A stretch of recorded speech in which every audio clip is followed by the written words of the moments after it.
Ini adalah iman yang bisa menjawab ini. Kalau mereka ingin mencarikan kemewahan, kesenangan, sudah lamalah mereka tinggalkan negeri yang terus diperang ini. Penjara terbesar di muka bumi ini adalah jalur Gaza, dan mereka bertahan di situ. Mereka bertahan, dibom, ya, dibom, dibunuhin, ditembakin, ya, diberikan segala macam teror, dipersulit masuk makanan, obat-obatan yang di dalam dibunuh. Apakah mereka menyerah? Tidak pernah. Ini adalah iman.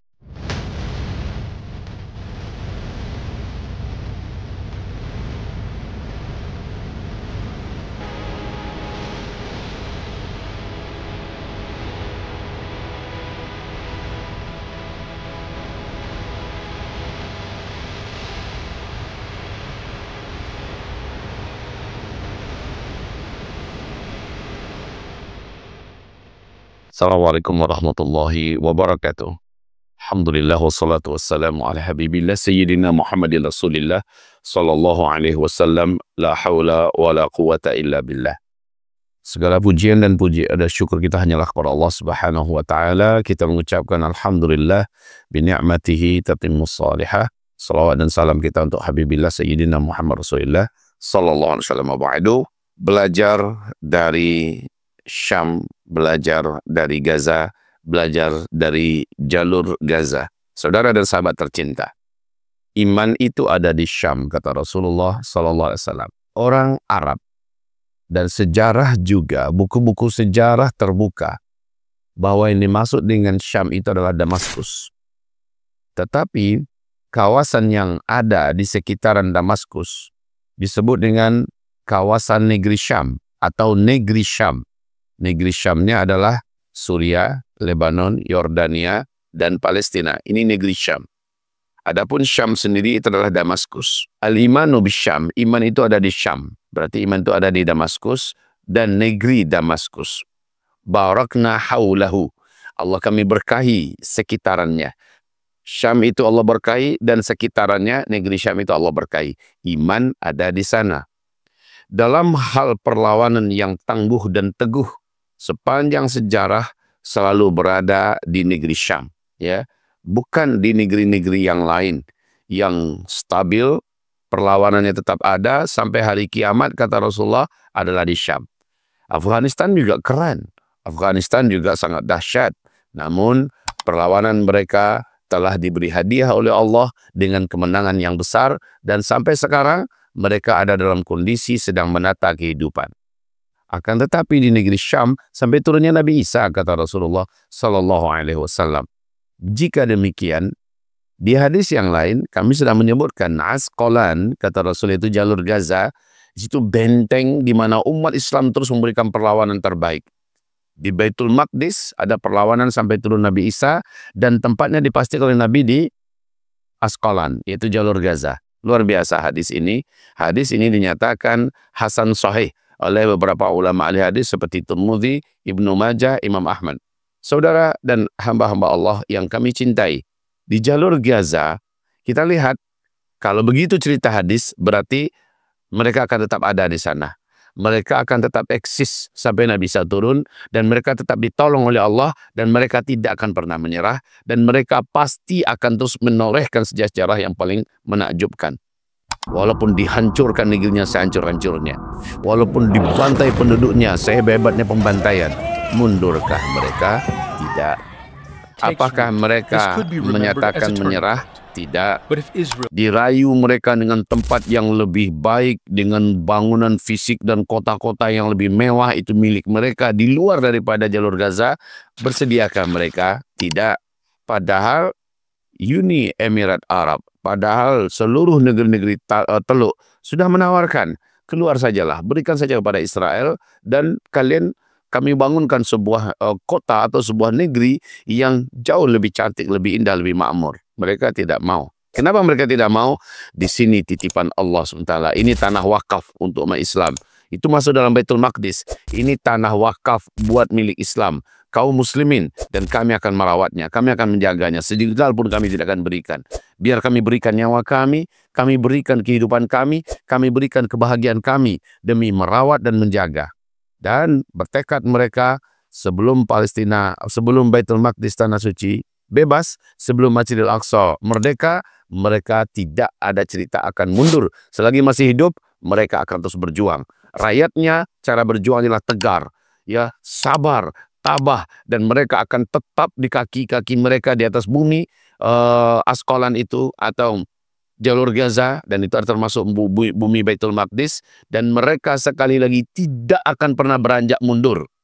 Kalau suruh pindah sana pindah sini, mereka akan pindah. Karena ada bom, mereka akan lari. Mereka ada di bom lagi sini, mereka akan pindah ke tempat yang lain. Tapi untuk meninggalkan negeri itu tidak ada cerita. Inilah dia sebenar-benarnya ketegaran. Inilah dia sebenar-benarnya sumpah dan janji setia. Dan inilah iman itu, saudaraku. Kalau mau cari hidup senang, sudah ditawarin kok. Apalagi baru-baru ini Amerika dengan persetujuan dengan negara Eropa, kami akan buatkan kota untuk penduduk Gaza. Di luar daripada Gaza yang ada. Kalian tinggalkan itu. Kami akan tempatkan kalian di mana kalian yang mau. Semuanya mereka tidak mau. Ini adalah iman yang bisa menjawab ini. Kalau mereka ingin mencarikan kemewahan, kesenangan, sudah lama lah mereka tinggalkan negeri yang terus diperang ini. Penjara terbesar di muka bumi ini adalah jalur Gaza, dan mereka bertahan di situ. Mereka bertahan, dibom, ya, dibom, dibunuhin, ditembakin, ya, diberikan segala macam teror, dipersulit masuk makanan, obat-obatan, yang di dalam dibunuh. Apakah mereka menyerah? Tidak pernah. Ini adalah iman. Saudara-saudara dan sahabat yang tercinta, ini pembuktian yang membukakan pintu-pintu hidayah dari langit. Di mana orang-orang non-muslim di luar sana, di Amerika, di Inggris, di Prancis, di Eropa, di Jepang, di mana-mana mereka berkata, pasti ada sesuatu yang sangat kuat di dalam keyakinan mereka, dan pasti agama yang mereka anut adalah agama yang benar. Karena tidak ada satupun logika yang bisa terima ketegaran semacam ini, ya, ketabahan seperti ini, kesabaran yang tiada tara seperti ini. Kecuali hanyalah orang-orang yang benar-benar memegang sebuah keyakinan yang sangat benar. Dan itu bukan satu dua orang, seluruh penduduk.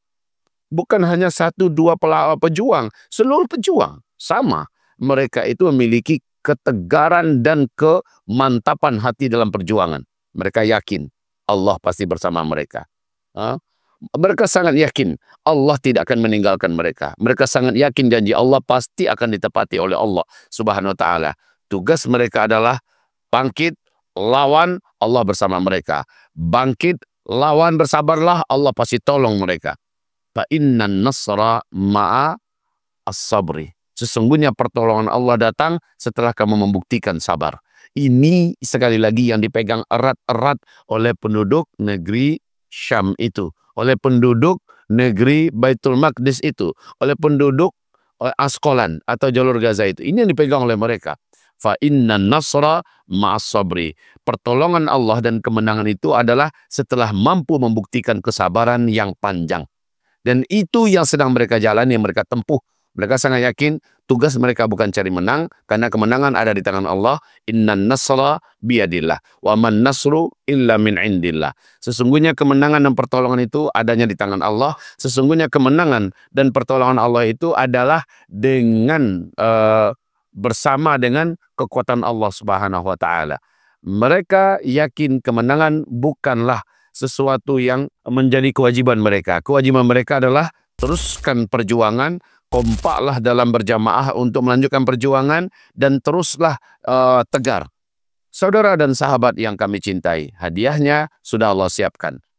Pasti trofi dan pialanya, kalau nggak syahid, menaklukkan di muka bumi menjadi pemenang. Dan ini sesuatu yang sekali lagi kami katakan telah dipertontonkan oleh mereka abral unsur, abral ajyal, ya, sepanjang masa, berganti generasi. Mereka sudah mempertontonkan sesuatu yang selama ini hanya kita baca di buku-buku.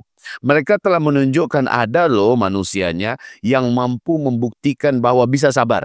Mana sabarnya? Mereka yang ada di jalur Gaza. Kalau di luar mereka, seperti kita-kita yang ada di sini, di Indonesia, saya rasa mungkin minggu pertama, 2 minggu pertama, sebulan pertama, 2 bulan pertama, udah banyak yang lari, udah banyak yang meninggalkan tanah air, tapi mereka tidak mau. Ya, apa kata mereka untuk para pejuang? Kami bangga dan kami bahagia para pejuang kami gagah-gagah berani dengan senjata ala kadarnya, ya, dengan kemampuan yang jauh daripada dikatakan cukup, ya, jauh. Sementara Israel katanya kekuatan yang terkuat se Timur Tengah, disupport penuh oleh Amerika dengan dana, dengan militer, dengan alat tempur, dengan media, dengan segala kekuatan yang ada. Begitu juga negara-negara besar seperti Inggris, Perancis, Eropa, Jerman, semuanya ikut dengan Perancis, dengan Israel. Sementara pejuang yang jumlahnya sedikit, senjatanya ala kadarnya, ya, itu pun dengan cara merayap-rayap di bawah lorong-lorong, di bawah-bawah tanah, ya, lalu datang hit and run. Cuma ini yang mereka punya, tapi mereka mampu memberikan perlawanan yang sangat hebat. Ya, mereka mampu memperlihatkan keteguhan, ketegaran, dan keyakinan yang dahsyat. Dan kemenangan demi kemenangan di medan pertempuran diraih. Dan itu di-live-kan, ya, direkam oleh para pejuang. Menunjukkan bahwa walaupun kami sedikit, tapi kami tidak pernah menyerah. Walaupun kami sedikit, kami tidak pernah mengalah. Walaupun kami sedikit, bendera putih nggak pernah berkibar. Walaupun kami sedikit, kami tidak akan pernah tunduk dan takluk. Walaupun kami sedikit dan lemah secara keuangan, lemah secara militer, bahkan makanan pun hampir dikatakan tidak ada, mereka tetap menunjukkan selama kami masih hidup, kalian akan tahu bahwa ini negeri yang berpenghuni. Dan kami menjadi pewaris yang menghuni bumi ini untuk kami terus berjuang selama kami masih hidup. Dan pasti Allah akan bersama kami. Keyakinan yang teguh, keyakinan yang tegar. Buah daripada ini semua adalah mereka melihat dari dekat karomah demi karomah ditunjukkan oleh Allah Subhanahu wa Ta'ala. Bom-bom yang diturunkan ada yang tidak meledak. Kemudian jumlah yang sedikit kelihatan oleh musuh dalam jumlah yang sangat banyak. Kemudian mereka yang lewat seperti tidak nampak, tiba-tiba dalam jarak 0 meter mereka mampu melakukan perlawanan yang sangat dahsyat dan menakjubkan. Tank-tank baja Merkava yang katanya mahal-mahal, hebat-hebat, nomor 1 sedunia, hanya dihancurkan oleh senjata rumahan yang bisa dibuat dan dirakit dengan tangan-tangan sendiri. Ini dahsyat, saudaraku. Dahsyat. Ribuan, 1150 militer Israel, ya, yang berperang di jalur Gaza, menurut data resmi daripada Israel, ya, sudah terbunuh di medan tempur, ya. Puluhan ribu mengalami gangguan jiwa, ya. Puluhan ribu mengalami sakit dan fisik yang cacat. Dan ini menjadikan mereka yang masih hidup trauma untuk berperang, ya. Sakit jiwa, ketakutan, tidak mau kembali, lari dari perang biar memilih penjara daripada terus berperang. Dan ditambah lagi hebatnya caci makian daripada warga Israel sendiri.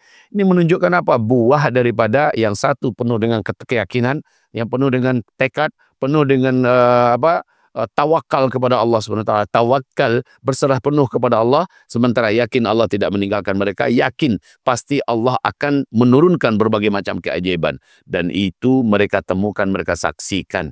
Ya, mereka temukan, mereka saksikan. So, saudaraku yang tercinta, mereka berjalan di atas panduan Allah Subhanahu wa Ta'ala. Ada yang terbaru, eksekusi yang dibuat oleh para pejuang di jalur Gaza. Kita harus tabayun. Kenapa eksekusi ini diadakan?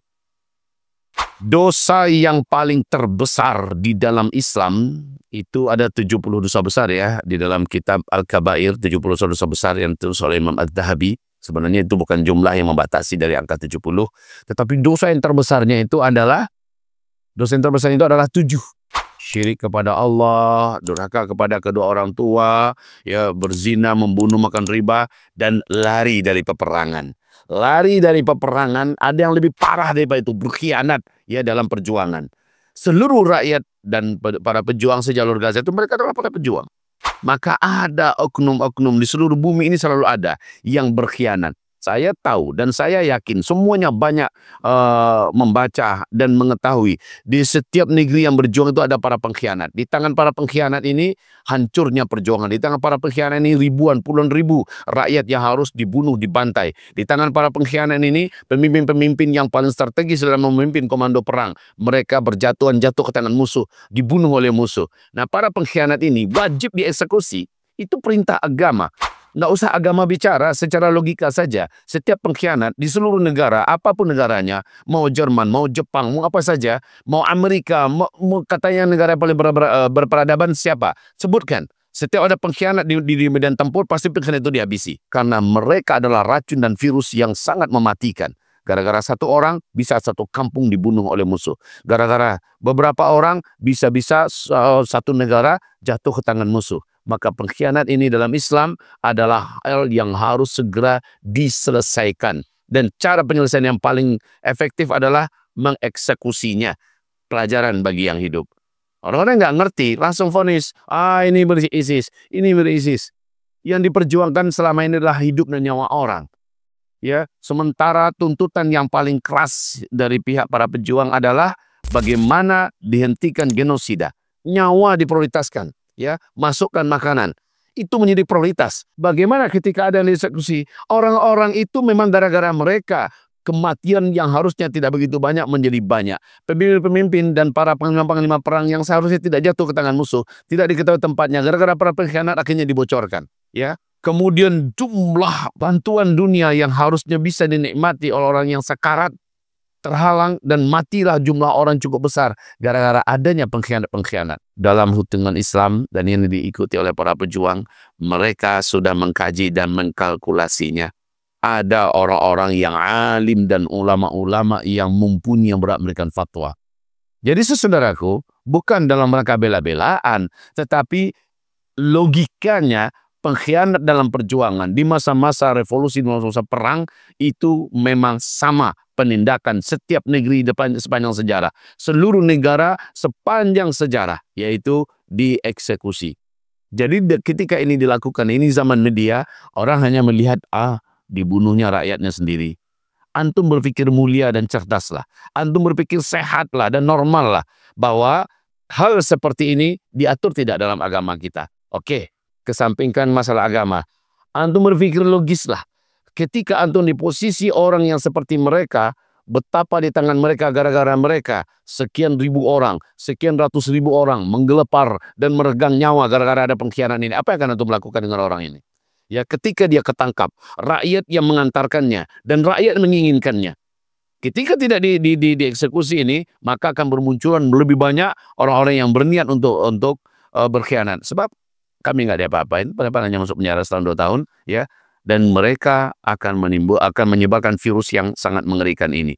Mereka seluruhnya berjalan di atas panduan Rabbani, panduan ilahi. Tak mungkin Rasulullah SAW bersabda, manusia terbaik di akhir zaman ada di sana, kata Rasul. Tidak mungkin Rasulullah bersabda, perjuangan dan perlawanan yang paling Allah ridhoi, jihad dan ribat yang paling Allah cintai, dan selalu Allah bersamai. Selalu Allah tolong mereka berada di sana. Di Baitul Maqdis dan Asqalan atau jalur Gaza adalah salah satu di antara kawasan Baitul Maqdis. Secara hadis Nabi mengatakan, wa afdalu ribatikum Asqalan, ya. Asqalan berarti orang-orang yang melaksanakan ribat dan jihad di Asqalan adalah manusia-manusia yang telah mendapatkan legitimasi resmi dari Rasulullah Shallallahu Alaihi Wasallam.